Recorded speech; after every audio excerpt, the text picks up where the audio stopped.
Bonjour. Alors aujourd'hui vidéo avec un exercice qui s'appelle circuit touristique dans le cadre des graphes eulériens et pour la leçon 2 graphes. Dans le descriptif de la vidéo, vous trouverez un énoncé en format PDF ainsi qu'un lien vers mon blog. Vous pouvez trouver divers documents de maths expertes et maths spécialité, beaucoup d'exercices corrigés. Si mon travail vous intéresse, n'hésitez pas à m'envoyer un pouce levé, ça m'encourage à continuer, éventuellement m'envoyer un message, un commentaire, j'y répondrai. Moi, l'ancien professeur et jeune retraité, espère que cette vidéo va vous plaire. L'énoncé, un circuit touristique, la ville normande de Dieppe propose aux touristes arrivant à la gare SNCF un circuit touristique en navette afin de visiter les principaux sites de la ville. On modélise ce circuit touristique à l'aide du graphe non orienté connexe ci-dessous. Alors il y a une légende, G pour la gare, M pour la mairie, V pour le château-musée, K pour le casino, B pour la plage, P pour le port, Q pour le centre culturel et C pour le centre-ville. Donc le graphe nous donne les différentes liaisons entre les sites. Question 1. Justifier qu'il existe un itinéraire empruntant une seule fois chaque voie. Question 2. Déterminer un itinéraire empruntant une seule fois chaque voie qui part de la gare pour revenir à la gare. Voilà, alors l'idéal évidemment c'est de prendre feuille, stylo et d'essayer de répondre à ces questions. La correction pour moi dans quelques instants. Alors avant de corriger cet exercice, je voudrais parler un petit peu de cette ville normande qui est en fait la ville station balnéaire la plus proche de Paris, qui est aussi appelée la cité de Jean Angot. Jean Angot était un armateur diepois du temps du roi François Ier, 15e siècle on va dire.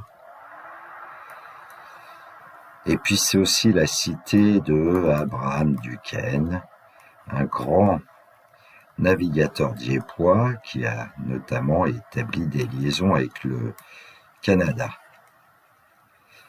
Et puis c'est aussi la ville qui a vu Thomas Pesquet effectuer ses études secondaires en lycée, le célèbre astronaute qui a été au lycée Jean Angot en seconde première terminale.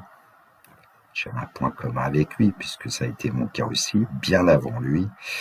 Et comme me disait mon fils, heureusement que Thomas Pesquet n'a pas eu comme professeur, il n'aurait jamais été astronaute.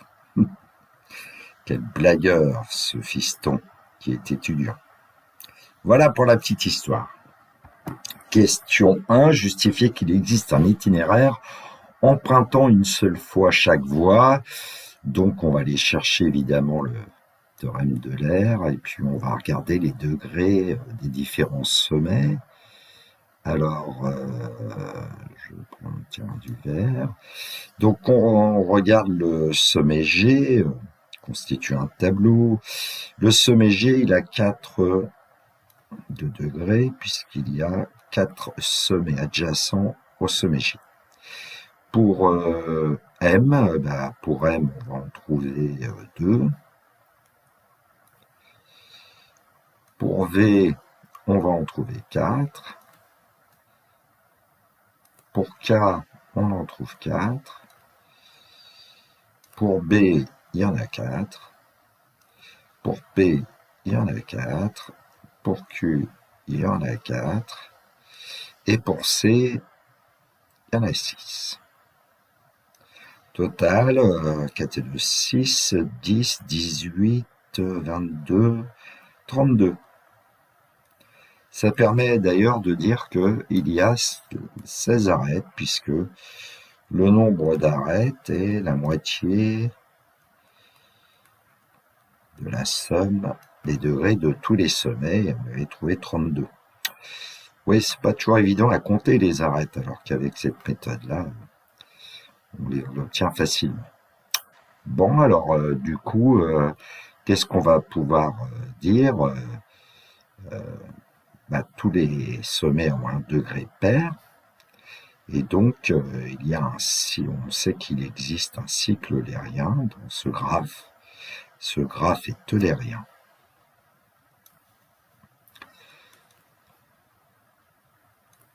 Tous les sommets ont un degré pair.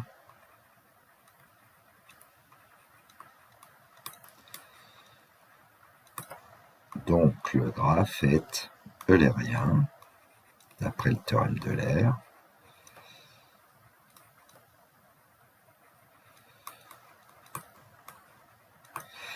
Et donc il existe bien un itinéraire en pointant une seule fois chaque voie. Question 2. Déterminer un itinéraire en pointant une seule fois chaque voie qui part de la gare pour revenir à la gare. Évidemment, on va aller chercher un algorithme, peut-être du Euler, on parle aussi du mathématicien Walther. Bref, alors ce que je vais faire, moi, c'est que je vais commencer par me dire, bon, on part du point G, et puis il faut essayer de trouver la plus longue chaîne qui part de G, qui revient en G, qui passe par les arêtes une seule fois. J'ai envie de faire le tour de la ville. Donc G, eh bien on peut dire que G va aller en Q. Alors je vais mettre une arête, et puis pour s'y retrouver, puisqu'on ne peut pas trop mettre des flèches parce qu'il y a aussi ce qu'on appelle des graphes orientés, eh bien les arêtes, je vais toujours placer à droite du segment entre guillemets si on se positionne en regardant G qui va vers Q. Ensuite, QP.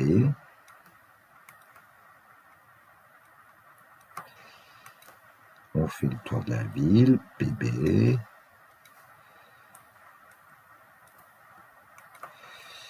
BK.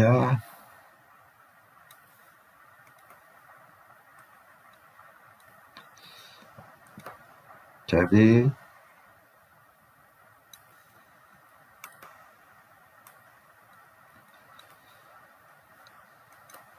VM.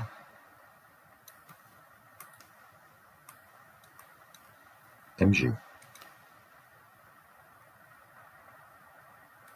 Comme je suis un peu distrait, je vais quand même vérifier qu'on a bien cette arête. Voilà. Alors vous avez vu que j'avais aussi repris le graphe avec des pointillés. Moi, je vois mieux ce qui se passe. Après, chacun fait comme il entend. Et donc là, on va pouvoir déjà donner une chaîne qui part de G.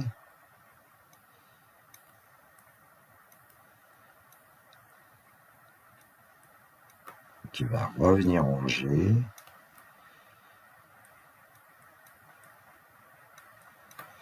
Constituée d'arêtes distinctes les unes des autres. Bon, alors évidemment, notre travail n'est pas fini. Alors, qu'est-ce qu'on va faire ensuite? On se dit, à partir du sommet G, par exemple le premier, il y a des arêtes qui n'ont pas été rencontrées, et on voit bien que là, on a soit V, soit C comme sommet adjacent à G. Alors, on va essayer de trouver un cycle qui nous permet de revenir en G. Bon, GCV semble être un bon choix. Donc étape 2, à partir du point G, on peut prendre par exemple comme cycle GCV ou GVC. Bon, j'ai pris GCV, il me semble. Voilà, donc cette arête devient l'arête 1. Donc on changera le nom des arêtes bleues ensuite. Et puis on a donc de C vers V à 2, de V vers G. On va appeler A3. Et donc, tout ce qui était A1, comme on a rajouté 3 arrêts, va devenir A4. Voilà, Z. Évidemment, ici, c'est fini, ça sera A5, A6, A7, A8. Il suffit d'avoir une gomme, de mettre au crayon à papier pour les changer au fur et à mesure, A9 et A10. Donc on a déjà 10 arêtes, il nous en reste 6 normalement. Bon, alors évidemment, là, ici, à partir du point G, on ne peut plus rien faire, donc on va regarder le point qui viendra après, c'est un point Q. Bon, en attendant, quand même, j'aurais pu indiquer que de G, on va vers C, ensuite vers V, et puis ensuite on revient en G. Voilà le cycle qu'on a inséré à partir du premier sommet G. Donc maintenant, on avait travaillé par rapport au premier sommet G, maintenant on voit qu'on va travailler à partir de Q. Et à partir de Q, il me semble qu'on voit apparaître quand même un cycle QBK par exemple, CQ, ou bien, en fait je ne vais pas trop m'embêter, je vais prendre tout simplement un triangle QPC. Il y a plusieurs façons de procéder bien sûr. Donc étape 3, à partir du point Q, je vais essayer de trouver un cycle, et donc j'ai considéré QBC. Et donc, comme on est arrivé à l'arête A4, celle-ci devient l'arête A5. Et évidemment, on modifiera les arêtes bleues ensuite. A5, BC, donc ça c'est A6. Et puis A7.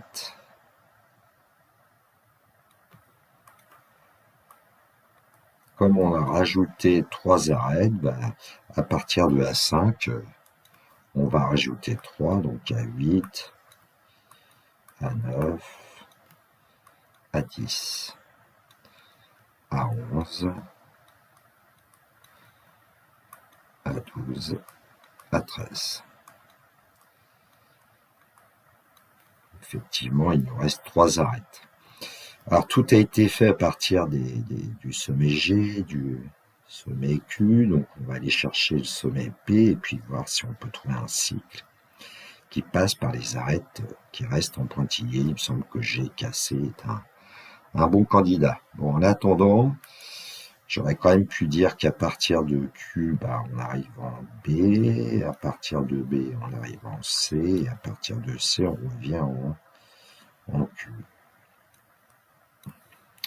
Bon, maintenant, on va insérer à partir du point P. Une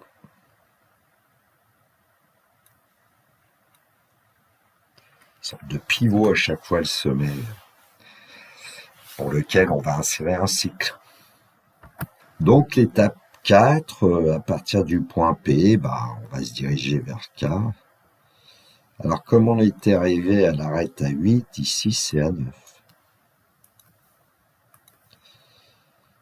J'ai plus du jaune, je suis désolé. On voit pas très bien. Bon. Ensuite de K, on va aller en C avec l'arête A10. Du point C, on va revenir au point P avec l'arête A11. Évidemment, on va changer l'arête PB va devenir A12, A13, A14, A15 et A16. Et là, on est content parce que on sait qu'il y a 16 arêtes et donc notre travail est terminé. On pourra donner la chaîne eulérienne, qui est d'ailleurs un cycle eulérien ici, puisqu'on part du sommet G et on revient au sommet J. Donc à l'écran, vous voyez le cycle eulérien, hein, G, C, V, G, Q, B, C, Q, P, K, C, P, B, K, V, M, G. Bon, évidemment, il y a d'autres cycles eulériens qui auraient pu être faits, mais bon, j'ai voulu y aller tranquillement et insérer à chaque fois un cycle qui est le plus simple, avec seulement 3 arêtes, 3 sommets, on aurait pu faire autrement. Bon, à l'écran, vous voyez une conclusion hein, avec ce que je viens de dire oralement. Petite cerise sur le gâteau, à l'écran, vous voyez la navette qui est en train d'effectuer un parcours là sur le graphe. Je vais l'arrêter. Et ensuite, on va aller la replacer au point G qui est la gare. Je vais rafraîchir l'affichage parce que je laisse une petite trace pour qu'on puisse bien voir que cette navette va parcourir une seule fois toutes les arêtes du graphe.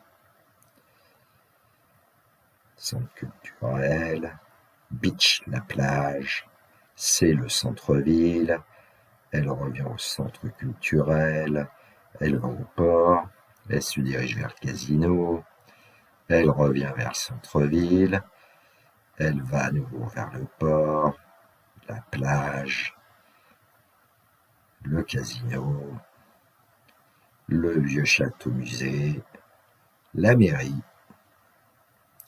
la gare. Voilà, cette vidéo est terminée pour moi. Il me reste à vous souhaiter une très belle journée. Surtout, prenez bien soin de vous. Que la force soit avec tous les étudiants. Au revoir.